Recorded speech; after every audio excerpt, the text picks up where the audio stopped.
continuing our discussion of reading and discussion of Isaiah, book of Isaiah.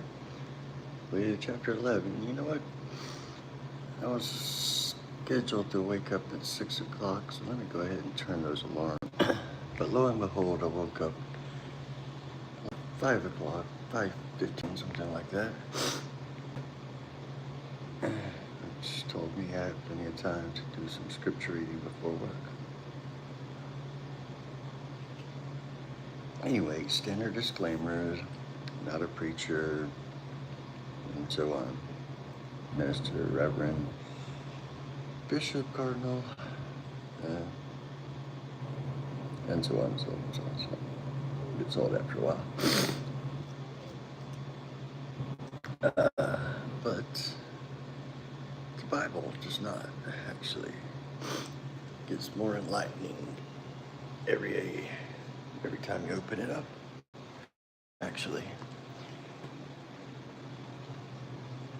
So, without further ado, and pardon me, I did just wake up, so first cup of coffee and all that. And if you're watching this at a later time, I can understand. It's Saturday morning. Most people probably like to sleep in past 5 or 6 o'clock. And all that aside, Isaiah 11, verse 1. The root and the branch, or the root and branch, as this section is captioned. And there shall come forth a rod out of the stem of Jesse, and a branch, capital word, branch, shall grow out of his roots. And the Spirit of the Lord shall rest upon him, the Spirit of wisdom and understanding, the Spirit of counsel and might, the Spirit of knowledge and of the fear of the Lord, and shall make him of quick understanding in the fear of the Lord. And he shall not judge after the sight of his eyes. Good morning. Neither prove after the hearing of his ears. Being just a guy, just a sinner from Alabama, I don't rightly know who Jesse is. I'm going to assume that he's one of the leaders of one of the tribes of Israel, or Judea.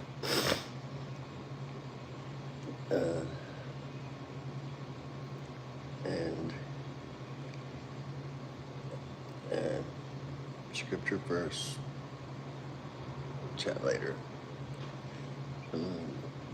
That's the format we use here.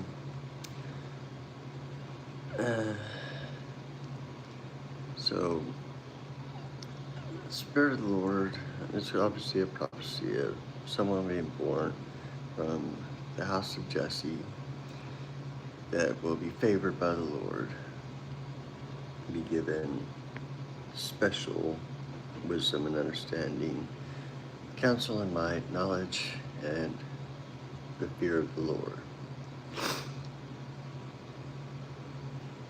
And he shall not judge after the sight of his eyes, neither reprove after the hearing of his ears. But with righteousness shall he judge the poor, and reprove with equity for the meek of the earth. And he shall smite the earth with the rod of his mouth, and with the breath of his lips shall he slay the wicked. Now, a lot of that is metaphor, of course.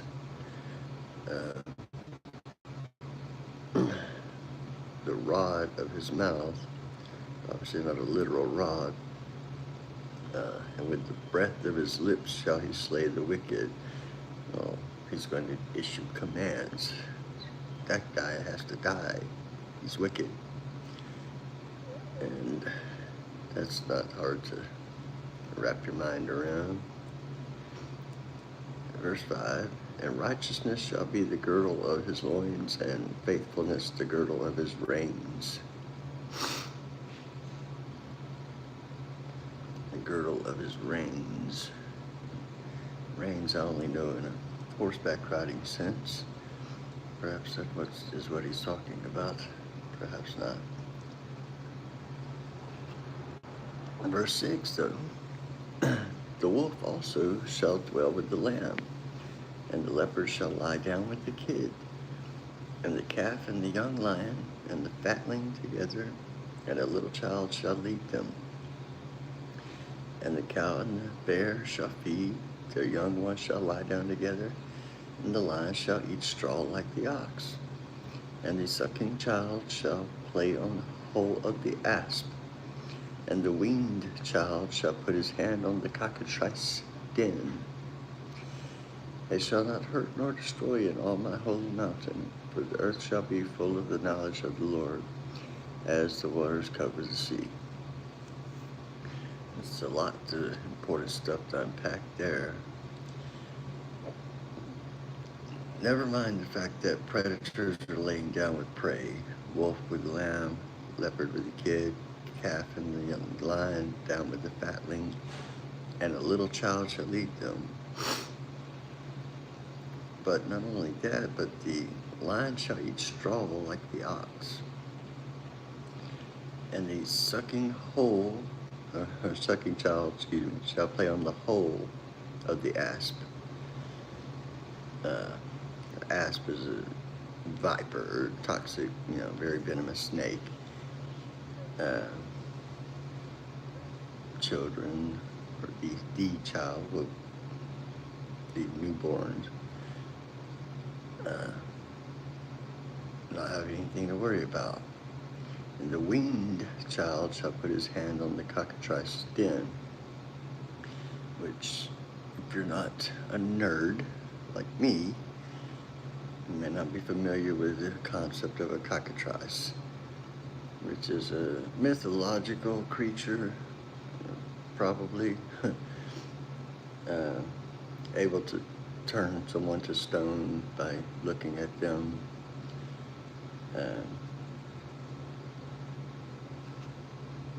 They're certainly not to be trifled with in any case. But they probably have some root in facts, some animal that exists or existed. Verse 9, they shall not hurt nor destroy in all my holy mountain, for the earth shall be full of the knowledge of the Lord as the waters cover the sea. This is speaking of a time when nobody can claim ignorance of the Lord, because God is understanding. If you've never heard of him, you're not going to be easy to convince to believe in him. Verse 10, and in that day there shall be a root of Jesse, which shall stand for an ensign of the people. To it shall the Gentiles seek, and his rest shall be glorious. And as we talked about in an earlier chapter, an ensign is a standard, a banner put in the ground to let troops know to converge on this point, or otherwise issue battle commands. It's not ensign in the enlisted officer sense.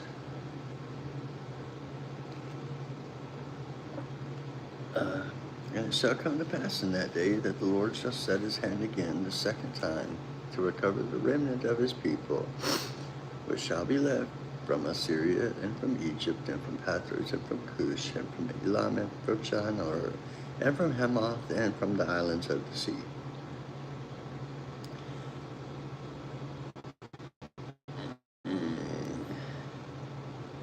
From everywhere, okay?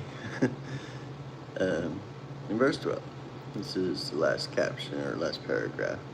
And he shall set up an ensign for the nations, and shall assemble the outcasts of Israel, and gather together the dispersed of Judah from the four corners of the earth. Earth was considered to be flat, The envy also of Ephraim shall depart, and the adversaries of Judah shall be cut off. Ephraim shall not envy Judah, and Judah shall not vex Ephraim, but they shall fly upon the shoulders of the Philistines toward the west. They shall spoil them of the east together. They shall lay their hand upon Edom and Moab, and the children of Ammon shall obey them. And the Lord shall utterly destroy the tongue of the Egyptian sea. And with his mighty wind shall he shake his hand over the river, and he shall smite it into 7 streams, and make men go over dry shod. And there shall be an highway for the remnant of his people, which shall be left from Assyria, like as it was to Israel in the day that he came up out of the land of Egypt. And that concludes Isaiah chapter 11. And I guess I can do a little commentary on the last paragraph there. We talked about this ensign before, and how the Lord, even though he's pissed off at the people deviating from the law, i.e. the law of Moses, the law that is religious law and political law, government law, yet still the Lord reaches out his hand, and he doesn't judge us out of hatred or anything like that. For the Lord loves judgment, because judgment is something done in the name of righteousness, of good.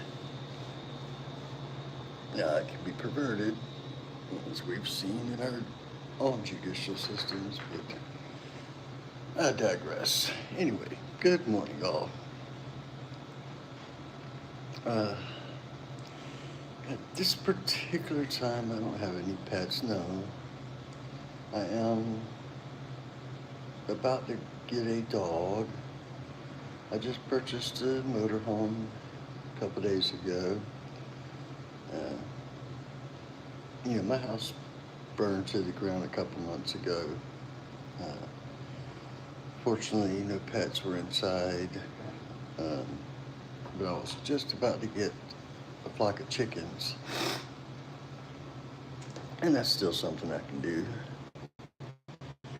But I gotta get me a good guard dog for the chickens and for the property itself. And I think a cockatiel to keep me company inside the house might be nice.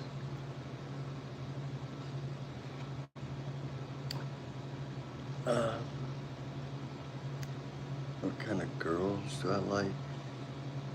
You're gonna probably accuse me of being a chauvinist or behind the times or whatever, but I like a girl that can cook. I like a girl that can make a man feel like a man. I like a girl that's not too needy and not too helpless on her own, but does need a degree of man in her life. If she wants to go fishing, I wouldn't expect her to bait her own hook or even to go fishing unless she wanted to. But Matt Walsh made a great answer to the same question. Like, you want a woman who shows interest in what you do. She may not share those interests, but she's interested in them because you're interested in them. And likewise, it works two ways.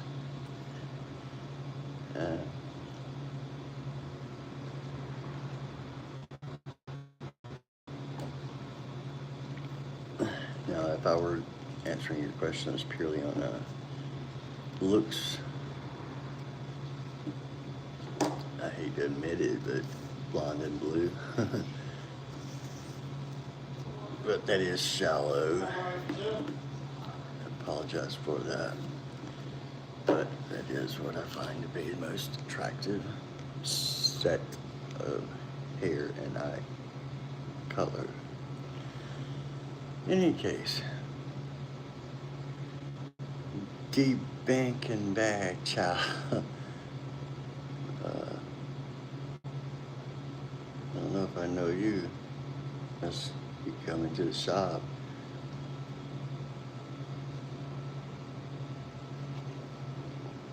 And hi again, Ash. We're just gonna go with Ash.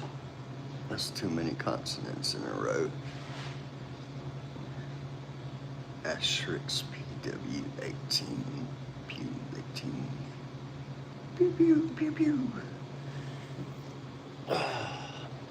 Anywho, that was our Isaiah 11, only, what's that mean, 55 chapters to go. Quite an undertaking here. Some good stuff though. My first time reading through it without just reading through it, but actually trying to absorb it.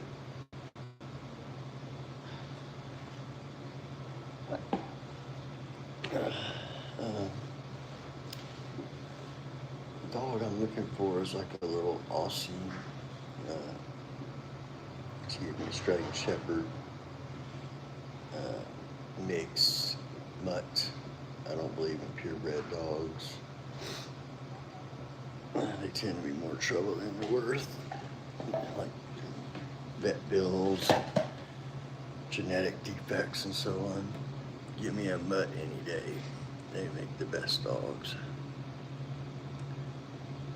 Except for my Ringo. He was a purebred long-haired dachshund.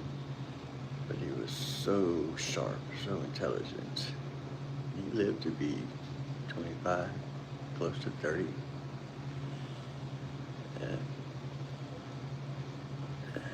Hard to find a dog like that. Dog I could trust with my parrot I also had, and a dog that I could trust with my chickens. The parrot and the chickens would ride on his back. It was adorable. But pets are important. They can be valuable barometers of new people you meet. If your dog, or indeed probably any pet, certainly birds, certainly dogs, certainly horses. I've owned lots of all of those. Now cats, I don't think they really give a crap about anybody. That's the nature of cats. As my dad famously said, to a dog your family, to a cat your staff.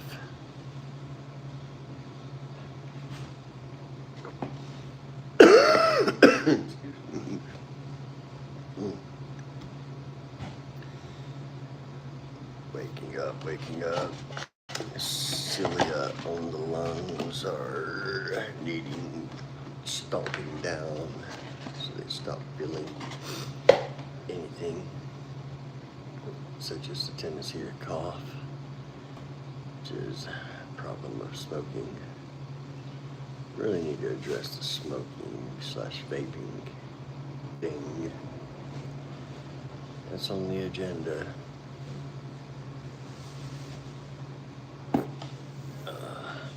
But that being said, pretty short God-hour live, I'll give it that. But I'm going to go into work a good 30, 45 minutes early. Just to get a little more done than otherwise I'd be able to. Saturdays are our biggest days of the week. Wouldn't hurt to be nice and prepared for the onslaught at 8 a.m.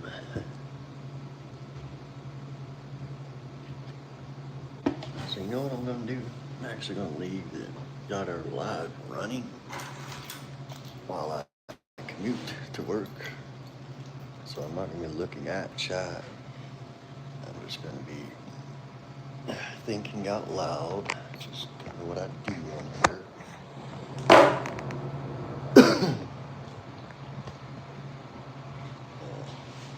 Obviously, I can't be reading scripture while driving, or even paying attention to the phone, except at red lights and stop signs for a brief second. Have a good day.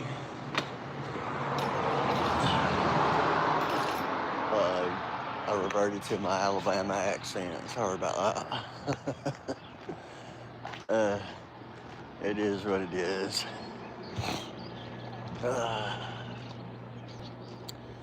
Anywho, first day back at work after moving into my motorhome. Fantastic deal on that.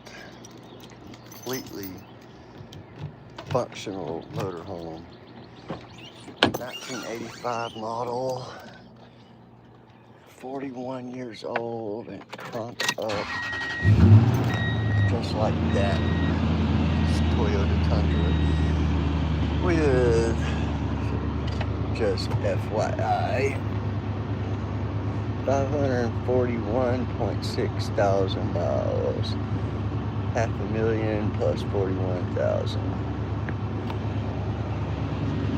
Oh yeah, Toyota makes good engines. Apparently Fleetwood does too. I don't know how many miles are on that motorhome. Anywho, it is time to go to work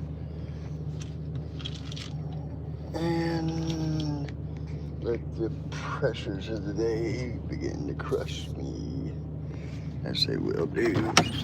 Right now, being facetious. I'm on the back smoke, so.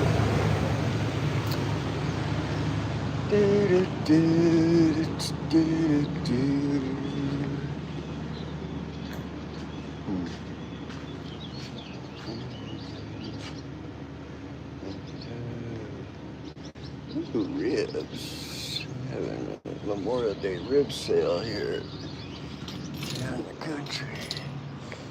Get a pack of Lucky Strikes, please. Red Shore.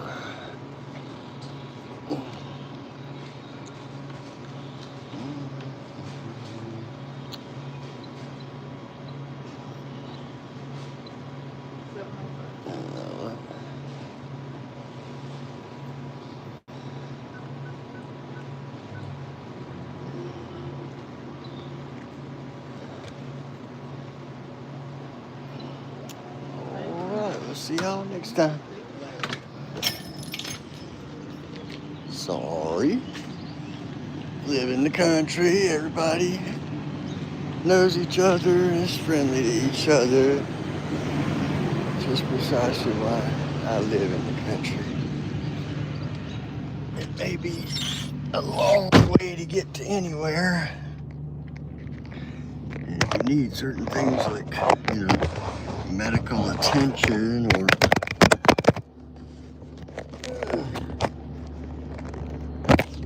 immediate service. Actually, I'm not gonna rotate it on my phone. Sorry, that's gotta be annoying.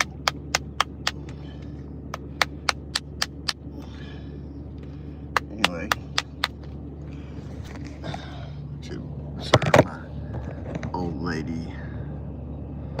It said rotation is locked, so I may not be able to set it sideways. That's okay. I'm told I drive like an old lady. And there's a reason for that. In 2010, I was in a very serious car accident. Broke my cheekbones, jaw, orbitals, back, arm, tibia, fibula, several toes, several ribs. Had a trach tube put in a coma for several weeks. was in the hospital itself for over a month, I believe, and had my jaws wired together for 6 months, existing on nothing but Ensure and Boost and pain pills, in a wheelchair for a couple years during and after that, and a walker, then a cane. Judged to be disabled for life, even possible 4 potential prognoses. The doctor said to my parents that I will be either paralyzed, vegetative state, blind because I had bone fragments in the back of my eyes, or just simply not make it at all. But by the grace of God, I'm completely recovered, and in fact, better than ever.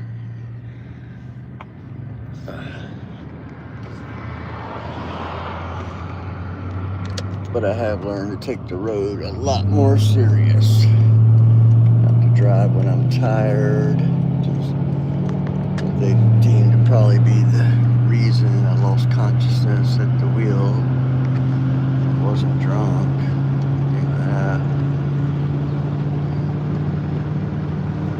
But I was going to school full time and working full time. Figured, hey, it's 3 a.m. I'll go get some groceries. Never made it back after that.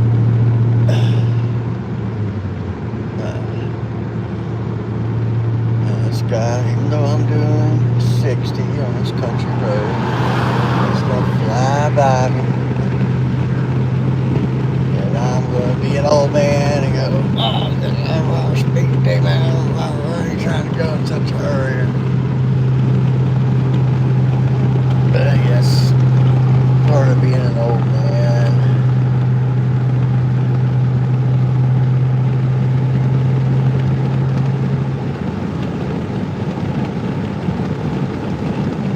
I didn't even get in a car for a while as a passenger. I had a panic attack after that ordeal. That's just one of the events in my life that shaped me to being a better person. I'm not going to explain that out-of-body or near-death experience I had, but suffice it to say there was one, and during which I was able to see that there is more to life than mortal life.